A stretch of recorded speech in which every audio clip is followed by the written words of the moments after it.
Pittsburgh Steelers fans, welcome back to another Pittsburgh Steelers postgame show. I'm Jeff Hartman, co-editor of BehindTheSteelCurtain.com with you. Joining me today is just Bryan Anthony Davis. The Steelers are 4-0. I don't care how pretty, how ugly, how square it was. They win. That's what matters. Bryan, welcome to the show. How are your thoughts? What are your thoughts, I should say? But I'm loving it. And the reason I'm doing it that way, Jeff, is because the jingle that I just did is for a fast food chain that is not good for you. They're not a sponsor, so I could make fun of them. But it's not good for you, but you still feel pretty good after you consume it. It might just get you later on. Now, the Steelers might get got later on, but 4-0, baby. The Chiefs go down today. They persevered enough to win that game after they were letting it slip from their grasps. Woo! Now, I want Steeler fans out there to understand something. It is okay. It is 100% okay to say, I'm super excited for the win. I think that certain players on offense in particular played really, really well, and I'm super excited for that, and yet still be discouraged by some other performances. Like, it's okay to play both sides of the fence. We always make fun of Dave Schofield when he's on, how he always hurdles the fence. He never really picks a side on some topics.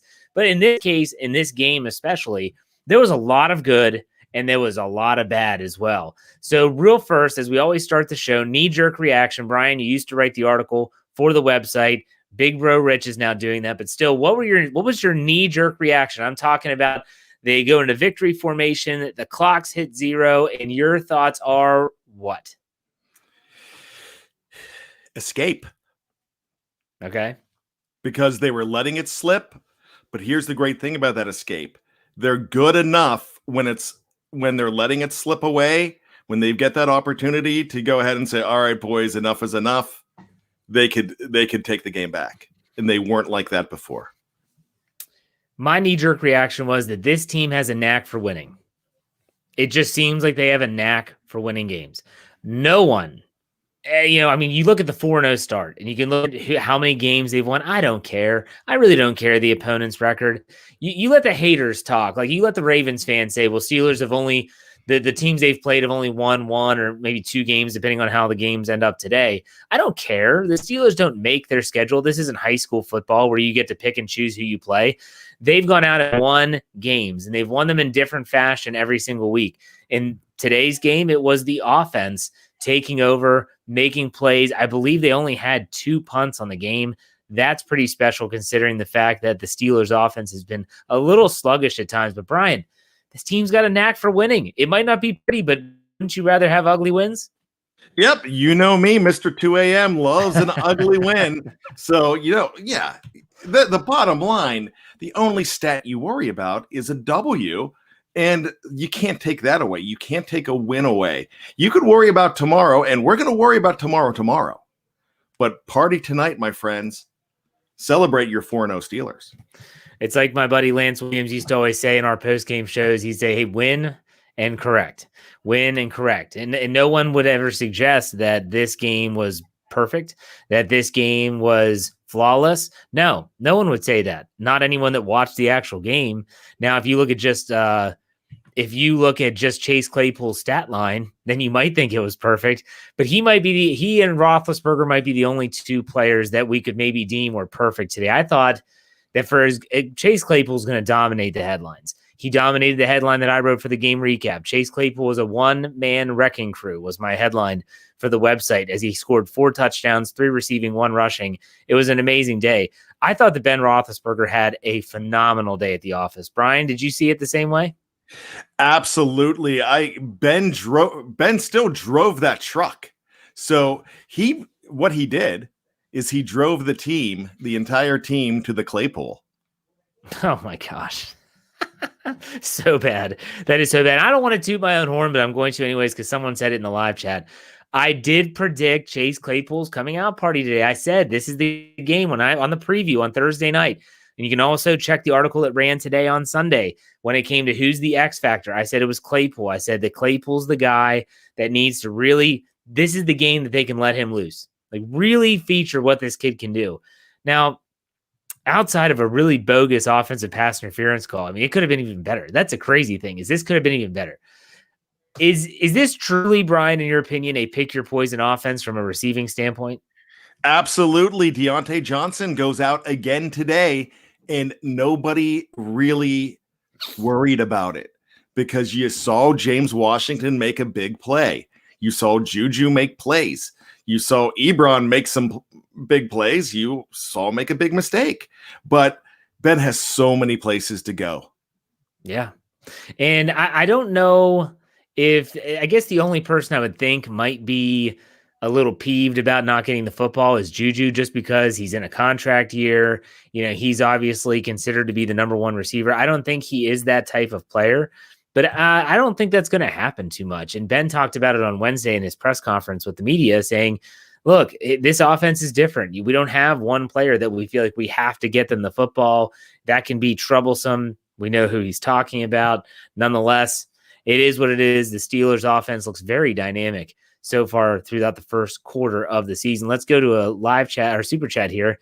Nicholas Gabriel puts $5 in the tip jar. We appreciate that. He said, force my girlfriend to put on a jersey for the last 6 minutes. She thinks I'm crazy, but they've never lost when she does. Sorry for the wait, guys. Nicholas, thanks for the tip. And let me just say, if there's that much good juju with your girlfriend wearing a jersey, why are you waiting to the last 6 minutes for her to put it on? Like, that's what I don't get. My wife, I'm really superstitious. So my wife was sitting over with our kids on the couch during the second half collapse. The kids go outside to play. My wife moves over to the chair next to me. The Steelers turn it around. Well, here comes our youngest toddling in, and she wants to sit on the couch. I said, Nicole, you sit down. Sit down in that chair, because when you sat on the couch, things went haywire. I don't want that happening again. Sit your butt on the chair. They did. They win. There you go. I'm very superstitious. I don't know about that. Are you like that, Bryan? Oh, absolutely. You know the stories from 2005 of me kicking a beautiful 75-year-old woman out of my apartment who sat down the minute the Jerome Bettis fumbled in the Colts game. And my wife, when I started dating her in 2005, in November of 2005, and they started losing 3 games in a row. She thought I was going to dump her because she's really superstitious.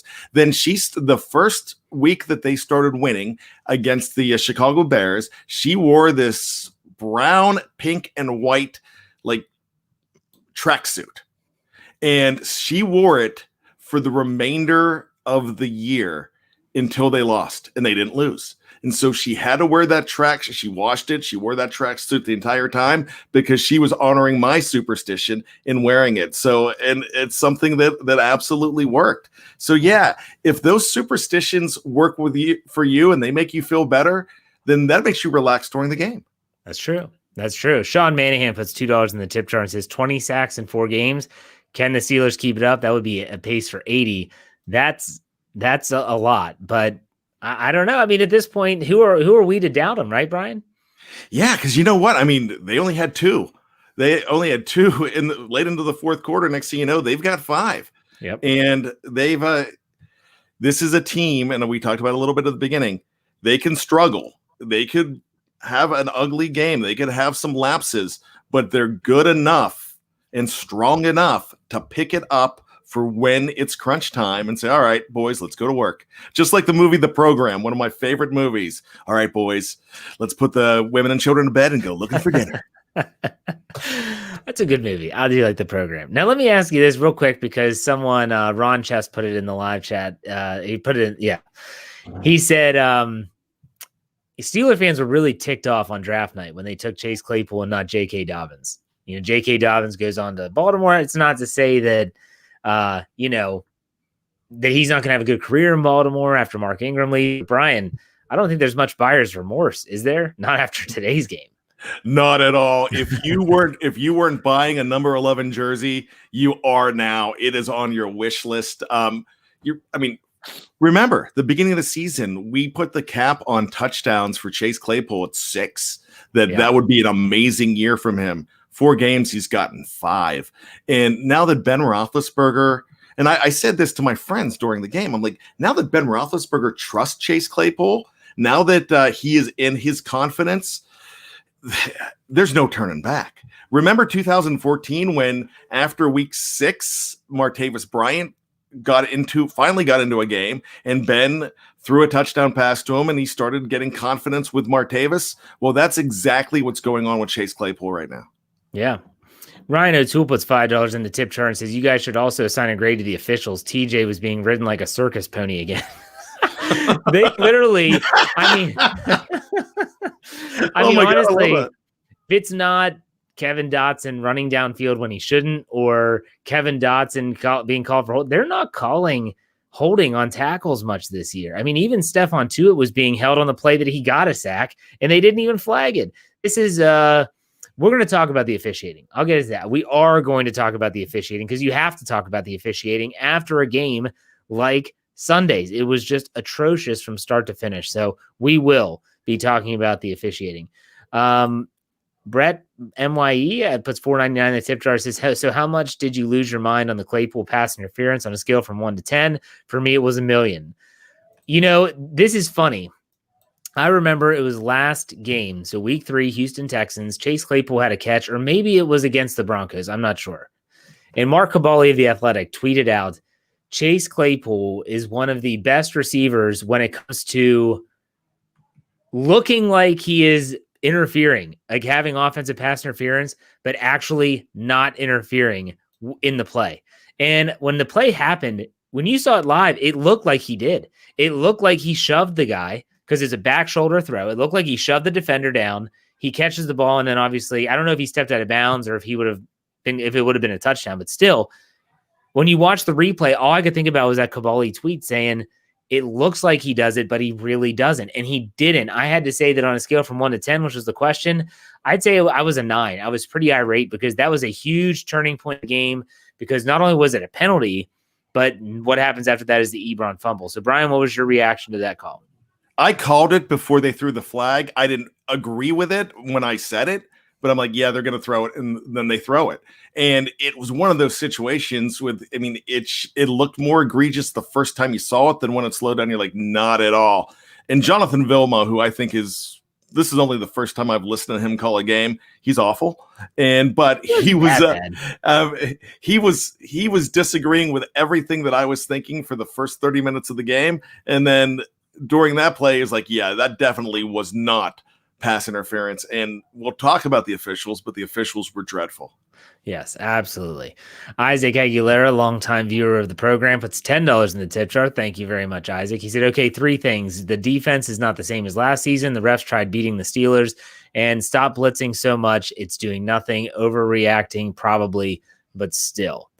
Isaac, we're going to talk about all of those things, and we're going to get into all of them in detail. Let's start doing that right now. If you ask questions and we don't get to them, we're trying to run through this as quickly as possible. So let's do what we always do. We look at the box score. We hand out some grades. We're going to do some by position, and we're also going to do some individually. So let's start off as, typically the offense, Ben Roethlisberger, he's the straw that stirs the drink. He finishes 27-34. What an efficient day he had. 239 yards, a 7-yard average, 3 touchdowns, no interceptions. Shockingly, was only sacked 1 time, Brian. Only sacked 1 time. And when it came to quarterback hits, the Philadelphia defense ended up with just 2. That is tremendous. We'll talk about that in a second. He finishes with a rating of 125.4. What's your grade on Roethlisberger after week 5? I am not going to just give him an A. I got to give him an A+ for this game. Because and you know what? We talk about this. When we want an efficient stat line out of Ben Roethlisberger, we always say anywhere between 240 and 260 yards, no interceptions, and a couple touchdowns. We were thinking the other day maybe about 2 touchdowns, and so he goes ahead and puts up 3. And I actually think he could have had more too. But he didn't make the mistakes. He wasn't making overthrows. One of the incompletions was when they tried to call that one play an interception, and it was overturned. So that was definitely an incompletion that wasn't his fault either. So you know what? I'm really proud of Ben Roethlisberger today. I think he is he's on his redemption tour. He's on his public relations tour. He patched things up with Terry Bradshaw on the pregame show. They're buddies now. Ben is running for office. when I'm saying he's running for office, he's not running for political office. He's running for NFL MVP is what he's running for. And that's what Ben is doing. Will he win it? I don't know if anybody will let him do that, but Ben's going for it. But his play and his talk and his PR that he makes on the football field is doing it.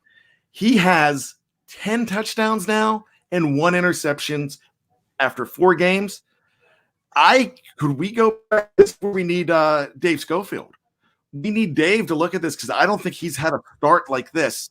Yardage, he might have had a better start, but I don't think he's had a touchdown to interception ratio as good as this to start the first 4 games of the season. The word that comes to mind with Roethlisberger is efficient. His completion percentage is well over 70%. It's near 70% now. I mean, he's extremely efficient. He reminds me a lot of, he's becoming more cerebral. You can see the checks at the line. You can definitely make sure that you can see that Dave says it always in the post game. How many of his passes were there throws that should have been interceptions? And he had none of those in week 5. Not only that, but you also had situations where Roethlisberger saw the field well. And this was against a defense that came into this game leading the league in sacks. Now they had 4 games of the Steelers 3, and that's no longer the case anyways. But still, he handled the pressure well. I thought he manipulated the pocket well. I give Ben an A+ because outside of throwing another touchdown or so, what else could you ask for? He threw for 3 touchdowns. Like I said, they only punted the ball twice. He was great on 3rd down. The receivers just deserve a lot of credit as well, but he put the ball where it had to be. You think if Eric Ebron can hold on to the football on a few occasions, it's only going to help his numbers. Ben Roethlisberger, A+. We both agree. Great game by Ben. Let's go down to the rushing. Believe it or not, the leading rusher was Ray McLeod, who had 2 carries for 63 yards. The 54-yard reverse was the big play in the 3rd quarter. It was great to see them get creative with this defense to make them stay honest. But in terms of running backs, James Conner has 15 carries for 44 yards, 2.9 average, 1 touchdown. That does not look good on paper, but I thought James Conner had a good day. And I thought Benny Smith finished out the game well, 7 carries, 19 yards. Again, not a good average, but I thought they ran the ball well. And Chase Claypool did rush for a touchdown. His first touchdown was a rushing touchdown on the jet sweep. Bryan, how do you grade the rushing attack for the Steelers? They finished with 136 yards rushing. So what are your thoughts? The streak ends, no 100-yard rusher, but how do you grade the running game? Well, first of all, I'm going to throw this out here. Our boy Lethon Flowers from years ago when he dubbed the Broncos paper champions. Actually, or was it the Buccaneers? It was somebody who were paper champions. The Buccaneers. It was the Buccaneers. Yeah. So when he threw out paper champions, things look better on paper. In this case, things look worse on paper. The rushing attack, if you looked at it, Conner rushes for 2.9 yards. He only had 2.9 average, only has 45 yards. You're thinking James Conner had a horrible game. I don't think he did, because when you have Chase Claypool having a huge run, when you have Ray McLeod having an even bigger run, and in the situation they did not punt a lot. They didn't punt a lot in this game. So when you're looking at that, the run game was helping to set up the pass, and it did that very well. I am actually going to give the rushing attack a B, and I have no problem doing that. Ray with that big run, that was huge, and Chase's big run was equally huge. Plus, Ray, I want everybody to know this. I love this guy for what he does. I also love his name, and it's so fun to shout out Ray. So I did it about 12 times. I kept shouting out Ray, and everybody's looking. So live chat at home. I don't care who's in the next room, who's next to you. I don't care if you startle them, but just do it on 3. 1, 2, 3. Ray! Because it feels so good to shout out, and he's electric, and that's what electricity does. A guy like that's coming from nowhere that you expect, it feels good. When he's running that ball, I kept going, Ray. I just kept on doing it. And the guy is a piece of the puzzle that the Steelers haven't had in the past. Chase Claypool running the ball as a wide receiver is probably the best rusher at a wide receiver that they've had, I guess, let's say, since Antoine Randall L, maybe, because he's doing a whole lot more than we've seen in about 15 years on that avenue. As I agree with everything you said in terms of it looked worse on paper than it actually was. The Philly defense is very good at stopping the run. They have been gashed, i.e., the big runs like we saw with Ray McLeod. But at the same time, I want to give Randy Fichtner both credit and I want to cut on him a little bit because for all the creativity they had in the running game with the jet sweeps, with the reverse to Ray McLeod, there were certain situations where they did not have the running game whatsoever. Second and long draws, just obvious is called that you're just scratching your head. You're like, everything that they're having success with, they got away from it at times. So I thought Fichtner, although he took a step forward, it seemed like he also took a step backwards, and he's right where he was.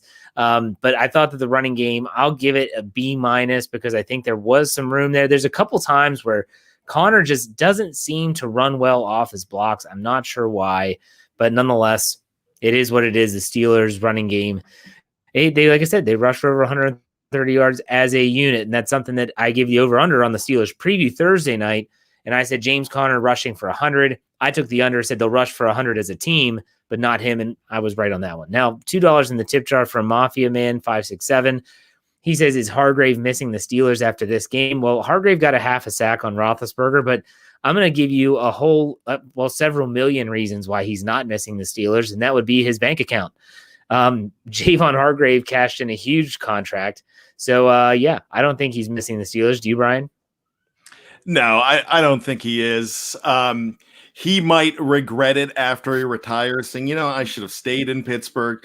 But those guys need to get that first contract because that second contract doesn't really always come. Because think about it. A first contract, you've already played 5 years in the league.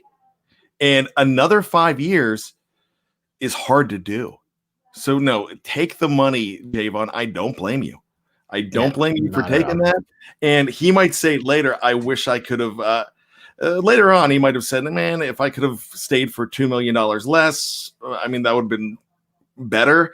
But with Bud's situation, they made a business decision. They basically said, we've got to let you go. We wish you well. We'd love to have you, but it's 2020, and this is the economics of the game. And I think if he would have taken $5 million less, I don't think they could have kept him. No, it was a situation the Steelers knew.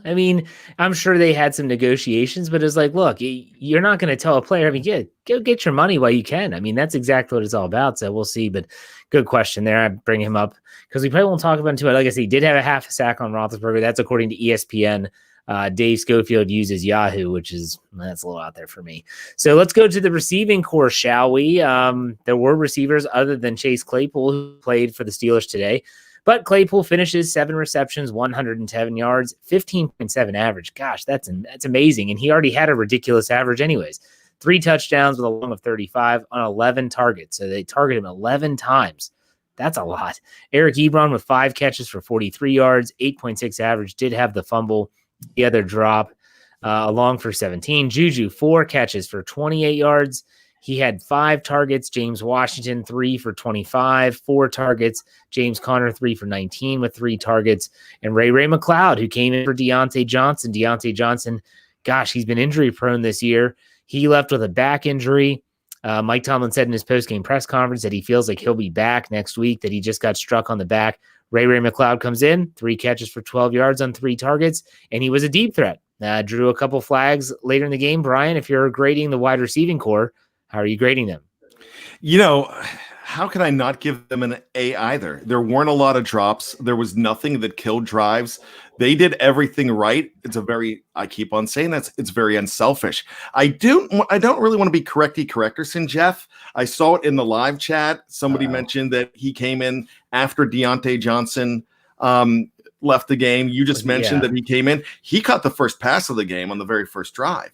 So they're wide receiver screen. Yeah, so they're actually thinking about him, and they did this 2 weeks ago against the Texans as well. He was in there early. So he is one of those guys that not just the end of a round, they are including him in practice as a part of the equation. He's just not there is no worry for Ray McLeod every week thinking that whether he's going to get a hat or not.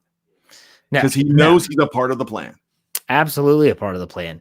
And I think, talk about picking a guy up off the scrap heap. I mean, he gets cut from the Bills. Did they just release him? The Steelers pick him up and he makes the team. Everyone's thinking, really? Everyone predicted Switzer to make the team. He's been electric. Now, believe it or not, I actually reached out to Matthew Warren, who's the editor at Buffalo Rumblings, when the Steelers decided to keep Ray McLeod. And I was like, hey, man, can you answer some questions about this guy for me? Because he's kind of an unknown. And he didn't have much to say. He said that he had fumble issues while he was with Buffalo since they've had him for, he went to Carolina for a stint, but most of his career in the NFL has been with Buffalo. He said, but he doesn't provide anything. He basically just said he's just another guy. So I took those answers and did nothing with them. I didn't write an article, which is what I was hoping to get out of it. And come to find out, he's turned out to be a really good player. You talk about depth at the wide receiver position. Dave said it best earlier in the year with a preview saying that they can withstand one injury at the position, two, and you're in trouble. Not anymore. Now, let's say Deontay Johnson goes out and James Washington gets hurt, Ray McLeod comes in, and you don't miss a beat. You still have three capable wide receivers and an Eric Ebron. This wide receiving core is deep. The Ebron fumble and the Ebron drop do give me a lot of pause. I am a big Ebron fan. I like him in fantasy football. I think that he's developing a good rapport with Roethlisberger. But you and I know, Bryan, and everyone out there listening knows, if Roethlisberger doesn't trust you, he's not going to throw it to you. Period. Now, I don't think it's gotten to that point yet, because if Roethlisberger trusts him and he drops the ball, he's going to actually try to target him soon to get the confidence back up. Ebron had a rough second half today. You could see he's easy for me to say, visibly shaking on the sidelines. He was upset with himself. I'm going to give them a B, just a solid B, because I can't give him a B, an A-, because Chase Claypool had 4 touchdowns. I mean, he had 3 touchdowns receiving. He had 4 touchdowns. I can't give him a B. I'm going to give him an A-, but hey, it's just Ebron. It's just Ebron that's keeping me from being really happy. But you were right, by the way. McLeod was in the mix. He was not just a fill-in. So anything to add about the receiving core, Bryan? Yeah, one last thing. It's not Chase and the other guys. It's the Pittsburgh Steelers receivers, featuring all 4 of those guys. Actually, all 5 of those guys now. We cannot exclude Ray. This is really where it comes down to the fact, pick your poison. You said it earlier. Ben is going to trust Eric Ebron again. Like he said, he went right back to him. I think he's going to be fine. Even in his huge season with 13 touchdowns with Andrew Luck, he had a couple fumbles. This is the first fumble we've seen from him in 4 weeks. So, I'm not too concerned about it. He's going to bounce back. He and Vance McDonald. Vance had 1 catch too today, but if Ebron is being double covered, if they're looking at him, Vance could kill you too. So that's another guy. There's so many ways that this team could kill you. Absolutely. And the Steelers killed themselves in a lot of situations, but that was on defense. And when we come back from this break, we're going to talk about the defense. We just graded the offense. We're going to grade the defense, special teams, and coaches coming right up after this break. If you're watching live on YouTube, don't go anywhere because we're not going anywhere. If you're listening on audio platform, please head over to part 2, and we'll see you after this break. All right, Pittsburgh Steelers fans, welcome back to part 2 of the Pittsburgh Steelers postgame podcast here for BehindTheSteelCurtain.com. I'm Jeff Hartman, co-editor of said website. Joining me, the podcast producer, Bryan Anthony Davis, as we break down the Pittsburgh Steelers' big win in Week 5 over the Philadelphia Eagles. And we just talked about the offense in part 1, in case you missed it. Now we're in part 2. We're moving on to the defense, and I got to mention Grayson Brown. He's a hater, self-proclaimed hater. He gives us $10 in the tip jar. Says, honestly, the defense is fine. It's early. They will get better. Haven't seen much man coverage yet. Plus, the officials, shaking my head. Flags gave Philadelphia points, roughing the passer on Vince Williams, the pass interference on Hayden. Terrible, terrible calls. He brings up the defense because, well, how do you not talk about the defense? For the 5 sacks, and, well, that's great. And Steven Nelson gets 2 picks. We're going to break this down position by position. Let's talk about this game here, Bryan. Okay, sacks. Mike Hilton with 1, Stefan Tuitt with 1.5, TJ Watt 1, Cam Hayward 1, Bud Dupree half. How do you grade the front 7 in this game? They keep doing what they're doing, and I got to tell you, it's they were trying to get pressure. They were getting the blitz. it is hard to get pressure on Carson Wentz, even with that dilapidated line. Jordan Mailata didn't have the greatest game, but he has improved for them down the stretch. It seemed like when they were getting in there that Wentz was just getting the ball off, and that's a thing that he does. He has great pedigree as far as being. I mean, he was almost an MVP in this league. This guy is a really good player. He does not have the supporting cast, and we could talk about Mr. Fulgham all you want. We could talk about the other receivers all you want. It was Carson Wentz who was making that happen. Yeah, good point. Who was finding this guy. So, they did. Let me give him a B, but when it counted, they were all over him, and he did not have a chance. At the very end, he did not have a chance. I do believe that for the second week in a row, TJ Watt should have had maybe 4 sacks in this game. They were holding him. They were mugging him. In fact, he needs to get downtown stat because he's got a police lineup because somebody mugged him. I mean, when it comes to pass rushing, and they did get to him 5 times, but you mentioned they struggled to get to him until the very end of the game, and that's when they started to actually get some heat. I can't give this unit, this defensive front, an A when you surrender a 74-yard touchdown run on 3rd and 9 on a draw. I'm sorry. I know it's a team unit. I know it's a defense that is not just the front 7, but I cannot. And the crazy thing is, Brian, when you look at this box score, the Steelers did exactly what they want outside of that one run. You take away the 74-yard run, which is easier said than done. I mean, they rushed for only 94 yards as a group. Philadelphia rushing 94 yards. And that means they had 20 yards rushing outside of that one run. So the Pittsburgh Steelers did their job in the run game, but they still gave up the big play. And that's something we have not seen a lot of this year when they played Saquon Barkley, when they played Melvin Gordon, when they went against David Johnson. Now here comes obviously the former Penn Stater, Miles Sanders, and he breaks off a big run, and he has 2 touchdowns in the game. So I'm going to give him a B, just a solid B, because I thought that the defensive pressure wasn't there enough consistently. Like you said, those 3 sacks came in a clump. I'm not degrading those sacks, but at the same time, it could be better. And yes, there's been a lot of holding. You mentioned TJ, Bud Dupree, Cam Hayward. They're not calling it. They're just not. It's rare that it's called anymore. And so you hope that the Steelers offensive line, although Dotson got flagged for one, you hope that absolutely they can get in on the action and not get flagged for holding while they're doing this. Okay, so let's move on to the Steelers secondary. This is where it gets a little dicey. Again, Carson Wentz, 20 for 35, 258 yards, 7.4 average, 2 touchdowns. He did throw 2 interceptions, both to Steven Nelson. He was sacked 5 times.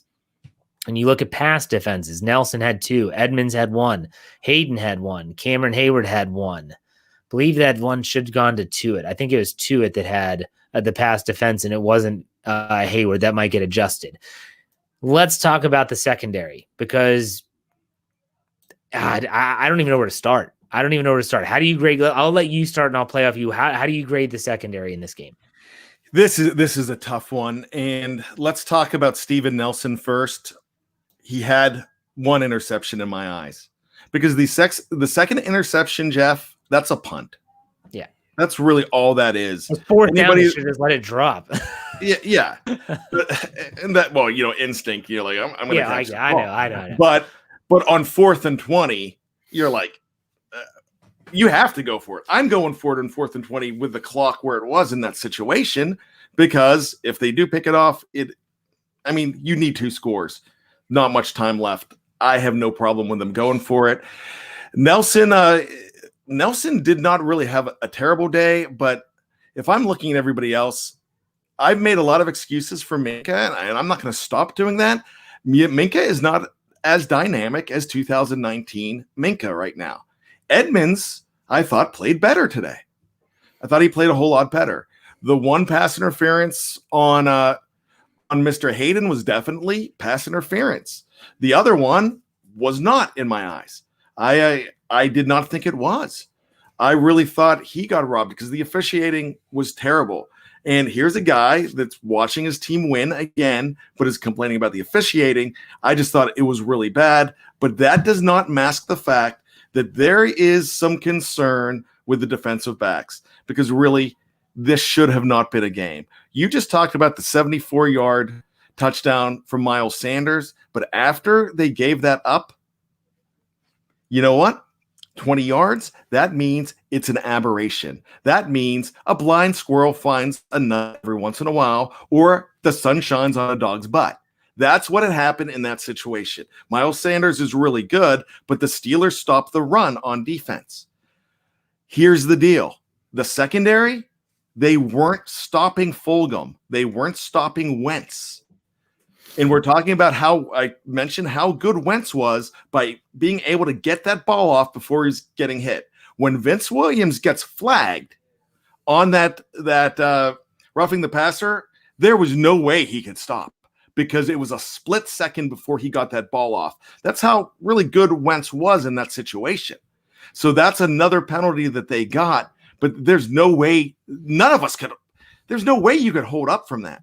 But the entire, and if he doesn't, I'm sorry, if I believe it was Watt that got the sack or got the pressure earlier, somebody got a sack, it would have been another touchdown to Fulgham because apparently he was loose again. These guys are getting too loose.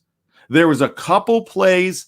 There was one where Mike Hilton gave up a reception that he was all over the guy and Fulgham still caught the ball. Mike Hilton's undersized, but this secondary is not a strength anymore. And right now, if we can go back to the new NBC, well, actually the redo NBC game show, The Weakest Link, I'm sorry, secondary, you are the weakest link. Goodbye. You know, I am not an X's and O's guy, and I don't pretend to be. I am for the first person that if someone says, Jeff, can you diagram? No, I can't diagram a play. I'm a fan. I feel like I'm a knowledgeable fan. But when it comes to X's and O's, no, I leave that stuff to Jeffrey Benedict. I leave that stuff to Kevin Smith. And they can talk about that because they know more about it than I do. What I want to know, and maybe this is something we'll have on a show this week, or maybe we'll have it on the film room for BehindTheSteelCurtain.com. I want to know what's really going on. Because everyone has their guesses. Well, they're blitzing, and it's when they blitz and they send extra players, it's leaving the back end exposed. Okay, they didn't blitz that much this game, and they still got eaten alive in the secondary by one particular player.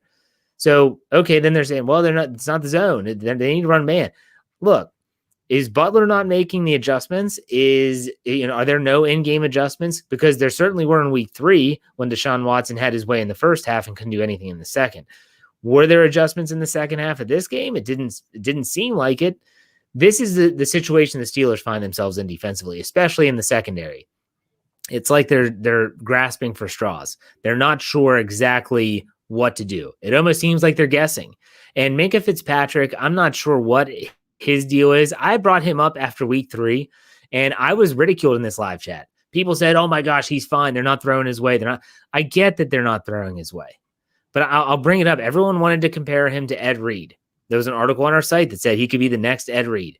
I think that's a little much, at least this early in his career, because guess what? Everyone did whenever they played the Ravens when Ed Reed was on the team. You avoided Ed Reed at all costs, period. And guess what Ed Reed still did? He still impacted games. And it's fact. So so this is where it goes. If we're still just talking about Minkah.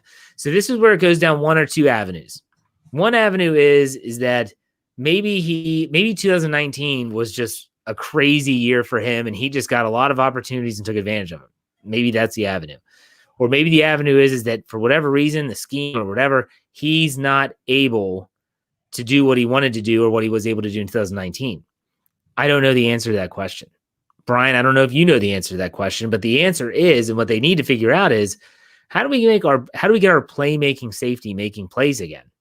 You know, because it's been a quarter of the season now. He has 0 interceptions, 0 fumble recoveries, he has 0 part in any takeaway, not even a fumble recovery or a forced fumble. So, Bryan, we don't have the answer. I know that you and I both aren't X's and O's guys, but they got to find something to do with him, right? I mean, this is a concern. I mean, in terms of DEFCON levels, I'm not moving it up yet, but it's getting concerning. No, it's not threat level midnight yet. But when you get the passers like the Mahomes, if that happens, if they're fortunate enough to be a playoff team and meet them in the playoffs, when you have those pass happy guys, you can't, you really cannot be a liability. And right now, this is what is keeping this team from blowing teams out and winning definitively. Look, we were reaching for the antacids in the fourth quarter of this game. I even started to write the preview for this show for the podcast and Michael Beck's podcast, and I talked about how the Steelers blew a late lead and lost to the Philadelphia Eagles 32-31, and that's the way it seemed that that's the road we were going down, and it really was. I feel fortunate that the Steelers on offense are able to step up. I feel fortunate that the Steelers were able to bring the pressure and step up. They did step up on defense at the end too, but it's getting scary. And this is definitely not going to be a 16-0 team. Nobody expects them to be one, but with those defensive backs, yeah. Well, preseason Jeff Hartman. I love preseason Jeff Hartman. He and I love it. I love that you do that. That's great. But and I want to have that belief. I wish I wasn't pessimistic at times, but this is what is holding them back. Is it scheme? It possibly is, but if it's scheme, the scheme needs to be fixed. Nobody's horrible yet. No, we're not talking about Artie Burns. There's nothing that we're not looking at the sidelines and saying, who do we need to bench? Well, everybody in Steeler Nation, me excluded, wants to bench Terrell Edmonds every week. I'm hard on him sometimes, but I don't want to bench the guy. I still think he's the unsexiest supermodel on that team. But at this point, yes, you got to start seeing, okay, look around. What do we have to clean up? And that is your number one answer on Family Feud. Well, to me, and you look at the secondary, all I want to see is improvement. Like, that's it. So let's look at the weeks that we've played. The Steelers have played week 1. Daniel Jones threw the ball well on the secondary. Now, he was harassed, but Darius Slay had a couple big plays, and they threw some touchdowns. And so, okay, that's week 1. Week 2 rolls around. Jeff Driscoll, he throws for a lot of yards. And you're thinking, okay, this is maybe they didn't prepare for Driscoll. They prepared for Drew Lock. Deshaun Watson comes in, lights up the secondary in the first half. It looks like Swiss cheese. And now all of a sudden, here we are in week 4, Carson Wentz, who is still a good quarterback. Let's keep that in mind.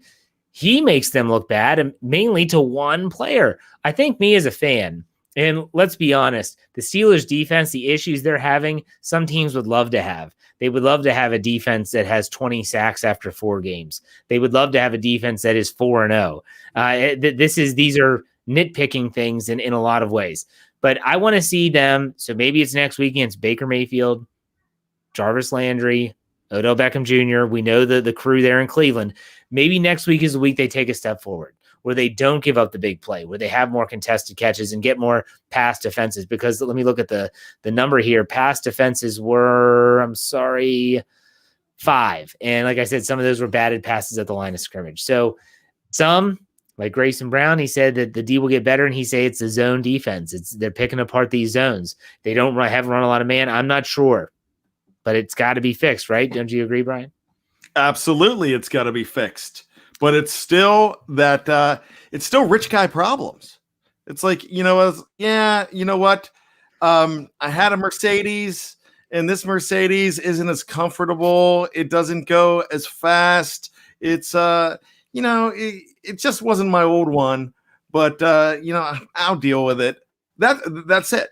It could be a problem in the future, but if this is your worst problem, then it's a pretty good week, Jeff. You're right. And the Steelers, ultimately, they're 4-0. Fans have got to be excited about this team because everyone said, myself included, you have to take advantage of the first quarter of the season. It's the weakest part of your schedule. And when you look at the overarching 4 You have 4 games sets. This was the toughest part. Now, I know that the Titans were supposed to be in this set. They're not. They're going to be in week 7. With that said, I mean, you got to give the coaching staff some credit, right? If we're looking at quarter grades here, Brian, what grade are you giving the coaching staff for the Steelers? Are we breaking it down, or is this overall? We can break it down, certainly. Let's grade the main 4. Okay, let's start with special teams. Danny Smith Jr., the bubblegum machine. Brian, what grade? All right, stop the presses. I'm giving Danny Smith Jr. a B. And I'm the biggest Danny Smith Jr. hater. I don't think special teams have been a problem at all for this team. Well, I'm giving him an A because they've been great. I mean, the kick coverage, there's no penalties on the kicking teams anymore like we used to always see. I thought the returns with Ray McLeod have been great this quarter. I give him an A. And I can't believe I just said that. I need to go take a shower. I mean, it's horrible. Jeff, I used to give him an H because an F wasn't bad enough. You know, seriously. So for me to jump up from an H to a B, that's pretty damn good. Pat yourself. Right. Sodas for you, Danny Smith Jr. I'm taking you out. We're going to go share a milkshakes, share a Mr. Pibb, and we'll have a good time. Let's go get a pop. Yeah. Let's go get a pop. We're going to go downtown and get a pop in that. So bad. All right, let's go. All right, let's go to defense. Keith Butler. They're 4-0. So I have got to give them a B-. It's not what we want, but 4-0 is the ultimate line here. I think it has room to move up to be an A. So I'm going to go ahead and say, let's give them a B- with the arrow pointing up. I think I like that grade, a B- because I think that there's a lot to like. You look at the sacks, the pressure they put on quarterbacks, but then there's the other issues. I don't think that it's horrible. So maybe if I go with a B, Butler, it's only 4 games, but that's still a good portion of the season. It's a quarter of the season. So we have a sample size now. It can change drastically week by week, but ultimately I'll give him a B. What about Randy Fichtner? Randy Land. Can I say something before I start on Randy Fichtner? Sure, go ahead. You know what? We have broadcasters coming in week after week that they've got to know that this guy's name is Fichtner, not Fichtner. And I'm tired of hearing Fichtner on this guy because it's driving me crazy, because if you're paid this much, you've got to scout this team and you've got to hear other broadcasts and you've got to go to the PR machine, go to Bert Lautner and say, hey, what's the name of this guy? Go to the media relations. What's the name of this guy? Oh, it's Fichtner, not Fichtner. So that's killing me. But this is a tough one. Everybody's going to go different places. I am going to go, I can't go B+. I'm going to go with a B because this team is nearly averaging 30. I think they're 29.5 right now with a 26, a 26, a 28, and a 38. So I think they're really close to averaging 30 points a game. We can't complain about that. 2nd and 22 and a draw drives me crazy. Don't do that ever again. That doesn't work. And something I complained about last week, and this was on 2 weeks ago, this was on Ben Roethlisberger. And you're like, whoa, when they run the routes and they're short of the sticks, that's not his fault. But when they're on 3rd and 16 and they're running a 4-yard play and getting 8 or 9, that drives me crazy either. And you're punting. So that's just nitpicky stuff. Once again, rich guy problems. So I'm going to go ahead and say right here, let's give him a B+ with the arrow pointing up. All right, B+ for Fichtner in the offense. I'll give him a B+ as well. That was a grade I had in my mind. I'm going to stick with it. Roethlisberger has slowly kind of gotten back into the groove. We talked about him earlier in the show in part 1 and the offense grades, talking about, ultimately I thought that he's really starting to look better each and every week he plays. He showed a lot of concern about missing last week due to the change in their bye week. Didn't seem to have any rust this game. Looked good. The offense still has room for improvement from a play calling standpoint, like you mentioned, but ultimately I think a B+ is a good grade. Now let's go to Mike Tomlin, head coach, the man in charge. How do you grade him at the quarter pole? How do I not give him an A? There's plenty I've of people gotta that won't give him an A. Yeah, everybody won't give him an A. I've got to give him an A.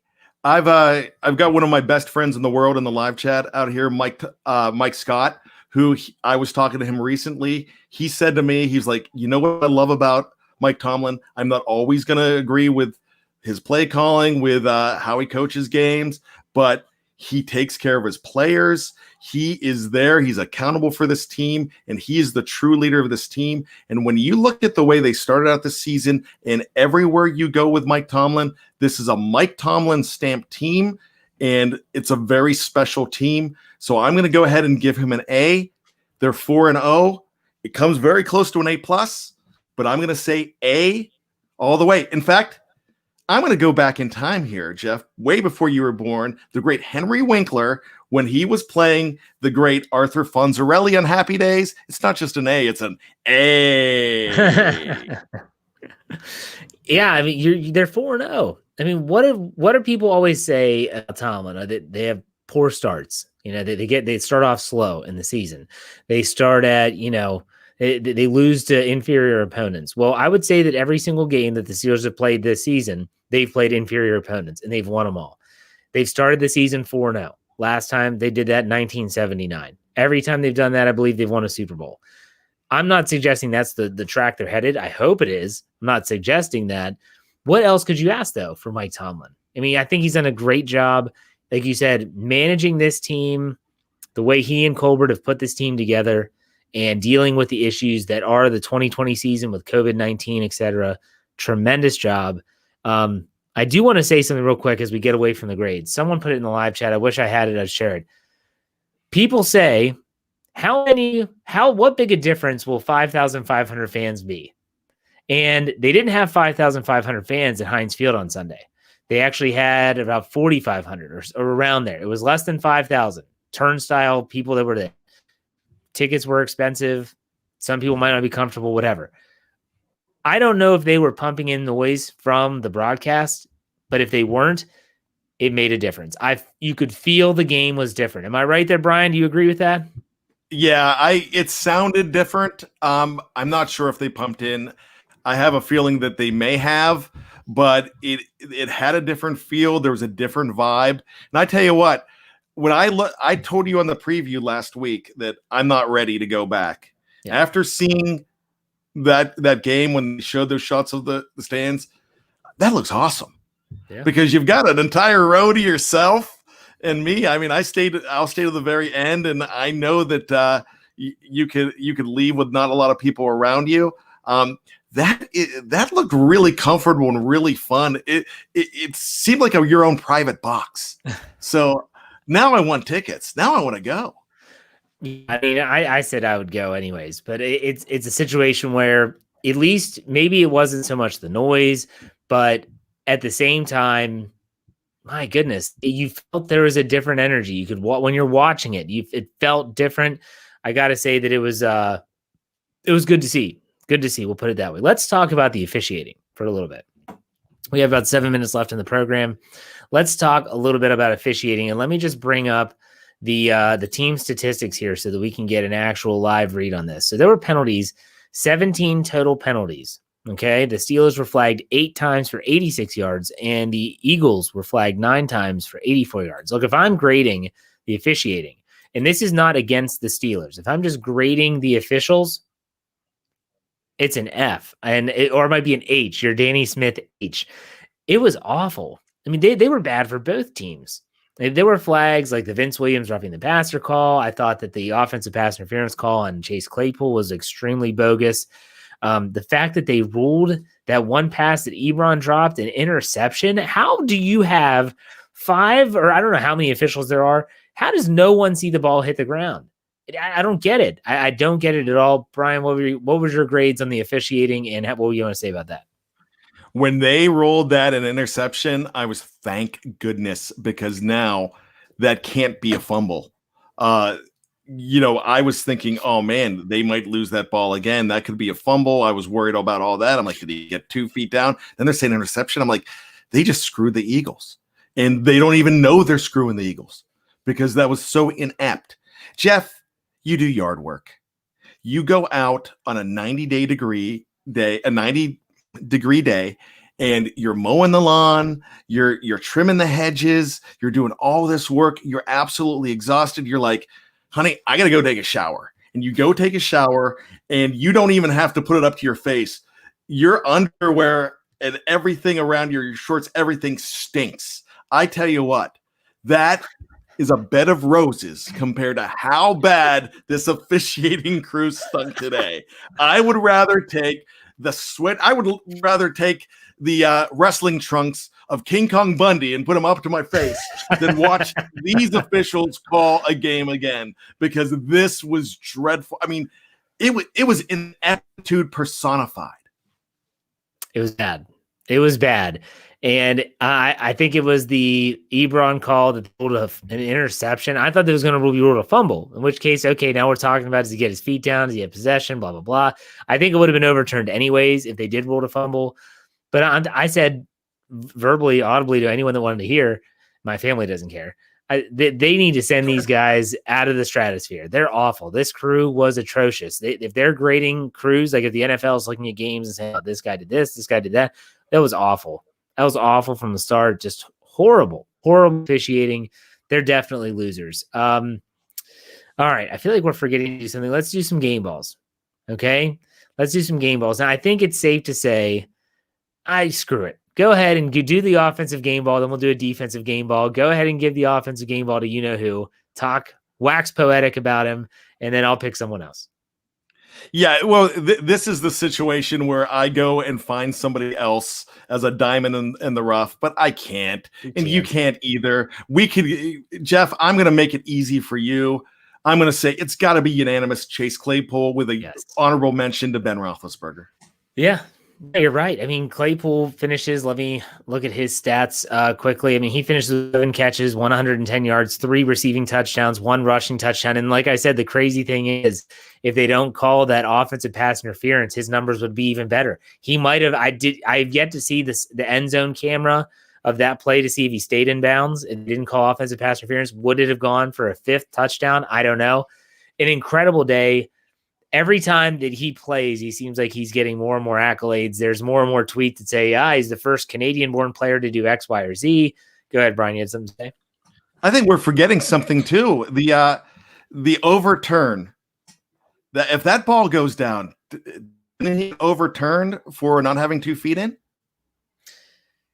Yeah, well, he didn't get, it was, and that would have helped, but he didn't get 2 feet in. I understand that. Yeah, I'm not calling on the call. Yes, but if that's an inch this way, that's another opportunity to pull in another 40 yards. Well, he had 11 targets. Like, they targeted him 11 times. I mean, they're trying to give him the ball. So Claypool gets it. And Roethlisberger, we talked about him in part 1 if you missed it. And that was just what an efficient game he had. Really looking sharp. The arm looks stronger. The deep ball, which was I was critical of his deep ball in week 3 against Houston. He finishes 27-34, 239, and 3 touchdowns. Okay, now this next one's going to be a little bit tougher. If we're giving a game ball to someone on defense, who are you giving it to? I don't know. I have been thinking about this the entire day. Do you give it to somebody on the defensive line? Do you say a Tuitt gets it? Do you say Hayward gets it for a few things that he did? Maybe Watt? I can't give it. Look, I love the fact that Steven Nelson gets 2 interceptions. I can't give it to Steven Nelson. So could I give it to the defensive line? Sure, if you want. Live chat, help me out. Give me somebody here. I'm not trying to be wishy-washy. There's nobody that really stood out to me. You know what? TJ Watt. Okay. So TJ Watt finishes with 3 tackles, 3 solo. He had 1 sack, 3 tackles for loss, and 3 quarterback hits. He did get banged up. He left the game with a shoulder injury, but he did come back for that final drive against the Eagles. So hopefully some good news there on that front. That's fine. You can go with Watt. It never goes. That's never wrong. Another candidate, and this is not my pick, but another candidate that you could have chosen was Stefan Tuitt. 5 tackles, 2 solo, 1.5 sacks, 1 tackle for loss, and 3 quarterback hits. He seemed to take a step forward in week 5. I'm going to go with Steven Nelson because he had 6 tackles, 5 solo, 2 pass defenses, and 2 interceptions. And let's be honest, they seem to be targeting Joe Hayden more than they did Steven Nelson. And last year in 2019, everyone said Nelson's been so good they're not even throwing his way. I thought he played a great game, and when the plays presented themselves, he made the play. So was it perfect? No, but I'll give my game ball to Steven Nelson. Go ahead, Bryan. You know what? I will agree with that. And I'm also going to say Mike Hilton is on track for 12 sacks. Three out of 4 games, he has had a sack. If he gets 10 sacks as a defensive back, I will go crazy. I will love it. It'll be the greatest thing. So I am watching him. I am hoping that he continues that because those are big plays when they send him in there. Yeah, absolutely. Brett MYE puts $9.99 in the tip jar. We appreciate that. He said Ben's stats under pressure are the best in the league. Many quarterbacks have a weakness to pressure, and Ben seems to excel. Looking at his statistics, he's again the best in the league this year when facing pressure. He faced a lot of pressure, and it was a good game plan against the Eagles pass rush. They got the ball out of his hands quickly, and I thought he worked the pocket so well today. Great game for him. Absolutely kudos, and thank you for the tip. We appreciate that, Brett. All right, it's been an hour. Bryan, final thoughts before we call it a show. Once again, you know what? You could worry about the future. You could worry about this team down the road, but one of the few teams in the league that's 4-0 is the Pittsburgh Steelers. They do have it's in the books. Quarter 1 of the 2020 season is in the books. It's the first time since 1979 that this team's 4-0. That is a big, big deal. A lot of you watching it, you included, Jeff, were not alive when that happened. So this is something special. I keep on saying it every week. You know what I'm going to say next. This is a special team. Keep watching them because not only are they special, they're unselfish, and they've got the drive and they've got the resiliency to when they're on the ropes to say, all right, enough is enough. And that's exactly what they do. We talked about the next stretch coming up. It's not going to be easy because you've got teams like Cleveland, you've got Baltimore, you've got Dallas. You may have Tennessee. I'm not for certain that they have Tennessee. I'm not, but that's for another time. But Jeff, it's happening. I'm feeling great. We haven't had a start like this in forever. Let's ride this train until it derails. It's funny when you said it's happening. I think of the Office scene where they have the fire drill. And he comes at us. Michael Scott comes at us. He goes, "Oh my gosh, it's happening! It's happening! Everyone, let's go! Get out! Get out!" It is happening, and this team has a knack for winning. I said that earlier in the show, and I'll say it again. They also have a knack for the dramatic win, and I hate that because I've always said they're going to kill me one of these days. I don't know when. I'm not sure how, but not today, Satan. The Steelers win. They're doing it in dramatic fashion. They're doing it in dramatic fashion, but you can't complain too much when the Steelers are one of the few remaining undefeated teams at 4-0. But the big boys come up next, and that's not just the Browns. We're talking the Browns, Titans, Ravens, and Cowboys. What a stretch. Hunker down. It's a 5-star matchup. Why? Because we're in it. That's what Mike Tomlin and James Farrior famously said back in 2008, 2009. So, okay. I do have one more thing. Javman, who we go back and forth a lot, but this is for you. He says, if Hilton gets 10 sacks, Bryan should shave his head. I think we should do it because I shave my head anyways. It doesn't matter. What about you grow a mustache? What about you grow a porn stash if he gets 10 sacks? Believe it or not, this is not my real job, so I cannot shave my head. And do the mustache. My wife will. I will do a mustache because I could get away with that so much more. And my wife will tell you this. When I try to grow a mustache, she's like, "You're trying to be Magnum again." And I'm Fat Magnum when I try to draw a mustache. Now, Tom Selleck, man crush on Tom Selleck. I say that with a staunch record of heterosexuality, but I love Tom Selleck. If I could look like him, that'd be awesome. I will grow my fat man mustache, and I'll have no problem doing that. I'll go one more. If they go 16-0, not only will I shave my head, I might get in trouble at work. Not only will I shave my head, it's going to be a mohawk. I've got the clippers. We can do it. I will make sure this happens. We'll do it live on YouTube if we do that. It would be great. 16-0. Let's go. Someone asked for a going away and exiting Ray. Just said, why don't you give them what they asked for? All right, for Jeff Hartman, I'm Bryan Anthony Davis. This was the Steelers postgame show with the Steelers going 4-0 with a 38-29 victory. Thank you so much, Steeler Nation, BTSC family. We love you. Ray! Ray! Go Ray!